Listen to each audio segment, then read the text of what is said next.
পশ্চিমবঙ্গের বিধানসভা 2026-এর সাধারণ নির্বাচনে নিরাপত্তা আরও কঠোর করতে বিশেষ বৈঠকের আয়োজন করা হয়েছে। নির্বাচনের প্রস্তুতিমূলক বিষয়ে কলকাতার অধীনস্থ 3টি নির্বাচনী জেলার একটি যৌথ সমন্বয় সভা আজ সকাল 11টায় ধনধান্য অডিটোরিয়ামে অনুষ্ঠিত হয়। সেই সভায় Kolkata police commissioner, DO Kolkata উত্তর, ডিও কলকাতা দক্ষিণ, ডিও 24 পরগনা দক্ষিণ, সমগ্র কলকাতার সকল মাননীয় পর্যবেক্ষক, সকল জেলা ফোর্স সমন্বয়কারী এবং সকল কোম্পানি কমান্ডার, কলকাতার সকল রিটার্নিং অফিসার উপস্থিত আছেন।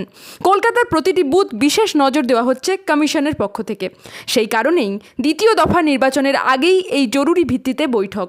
এখানে কেন্দ্রীয় বাহিনী ও কলকাতা পুলিশের মধ্যে সমন্বয় সাধন করাই হচ্ছে কমিশনের মূল লক্ষ্য।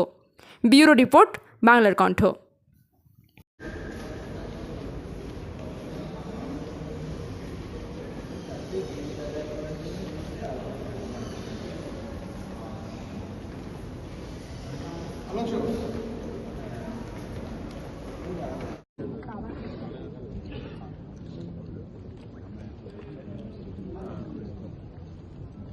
सर आप ऊपर आइए सर स्टेज पर।